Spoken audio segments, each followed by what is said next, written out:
Holy shit. I just had a conversation with my first sales launch client. Well, he's a second client because I'm working with SunGain to train the new salespeople up and helping them merge across to new CRM systems and developing sales tools and new templates and stuff for them and new processes and SMS templates. But pretty much. First client for sales launch for a full CRM build, onboarding. I'm going to be helping them bring on new salespeople, train up a general manager, train up an operations person. Basically, he's starting a new business. So he has a door-to-door solar business, and he's got a call center running a separate solar business. And those are kind of just doing their own thing. They're fine. But for the solar business, he wants to set up something in Australia. And so we just had a good talk over the last hour or so, and then we spoke a little bit yesterday, and I threw some numbers around on what he's going to need in order to float it. And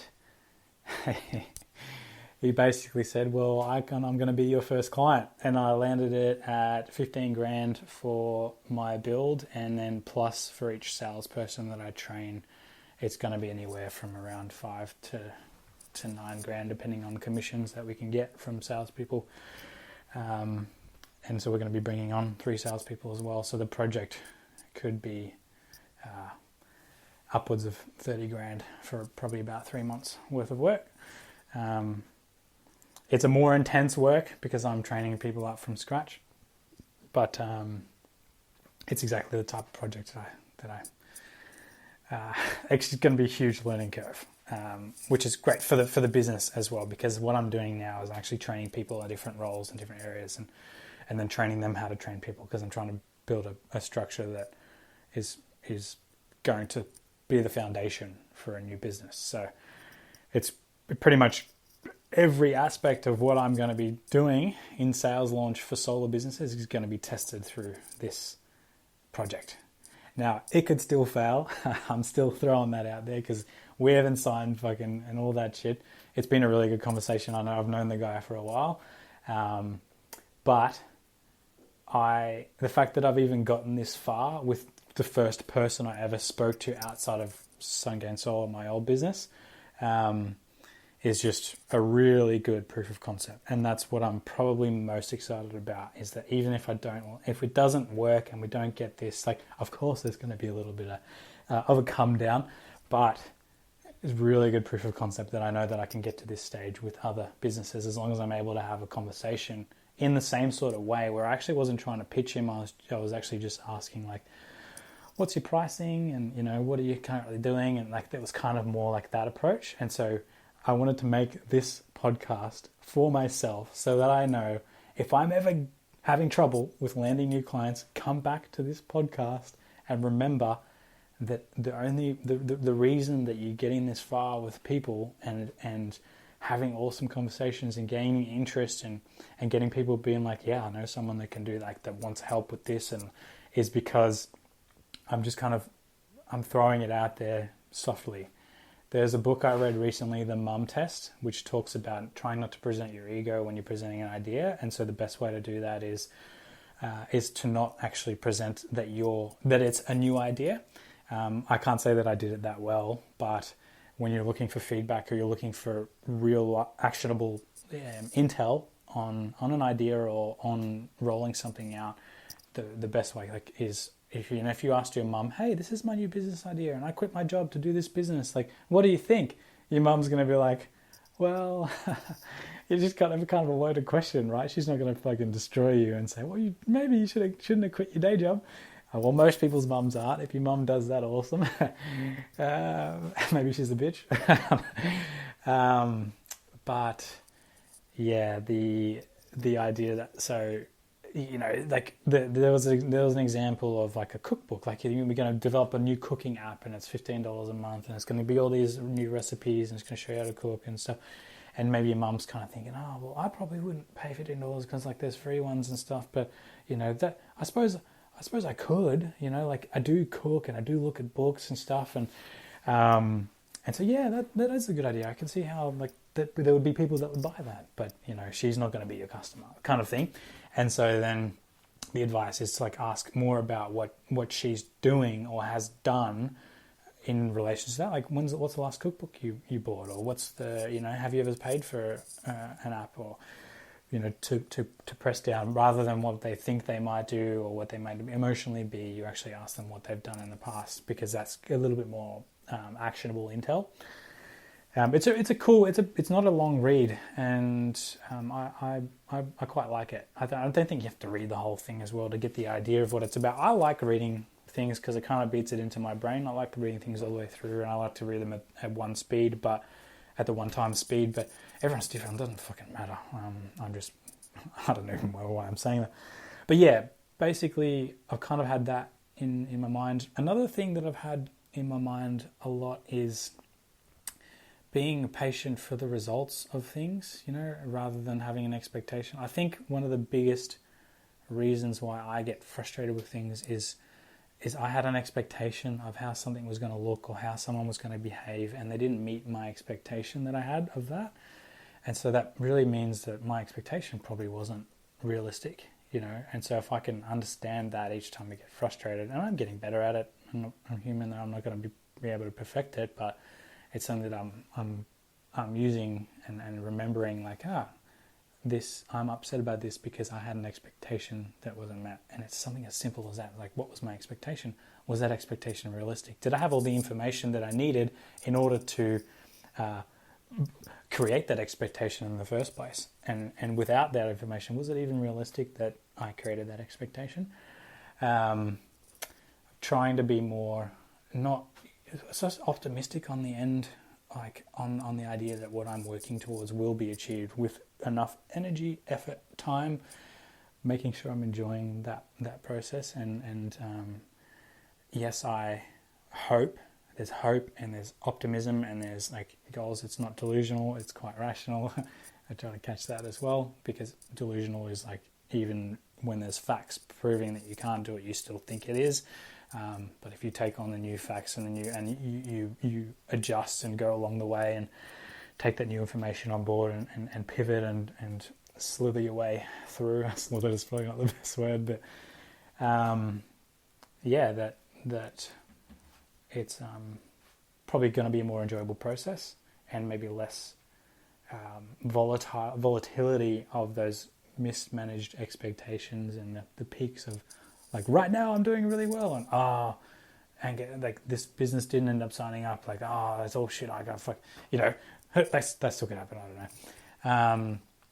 What I'm going to make a real big effort to do is if it doesn't go through with this business, I want to make a podcast immediately after that as well, because I have a habit of posting when I'm making a podcast when I'm happy and I'm not sort of capturing like, for example, the last 3 weeks I've actually been quite stressed about money and I've been a little bit down, and then this happened again recently. I made a podcast about going bush. I think that's great advice for myself, to go out to nature when I'm feeling fucking stressed out about anything. Do a workout and go into the bush. Like, go to the ocean, go to a forest, go to a playground and go outdoors. Like, I just go for a walk through the forest. Like, it just completely, those things dissolve away, and it's lasting. It's not just while I'm there. It's like the next day and stuff. I feel better. It's like, fire. It'd be a really nice idea once a week just to go out into nature. Maybe more. We're actually considering taking up surfing for that reason. I mean, you think about surfers, they're pretty chill people in general, at least that's how I perceive them. So, I also really love the ocean. So, anyhow, I got off track. Super excited. It's I feel like I'm building momentum up. I'm training SunGain's new salespeople that are coming on board. I've just trained someone who comes from an electrical background of solar installing, and he didn't have any of the sales experience, so it was quite easy to train him. And that project has been worth $5,000 to me, and it's results based driven, so I only get paid if he gets results, which I quite like. And that's how I'm training salespeople up ongoing. So if the salespeople that I train don't, you're training your new salesperson, if they don't get results, I don't deserve to be paid. I didn't do a very good job. I obviously want to make sure that the hiring process is good and the quality of the candidate, and I'll be able to pick that pretty quickly.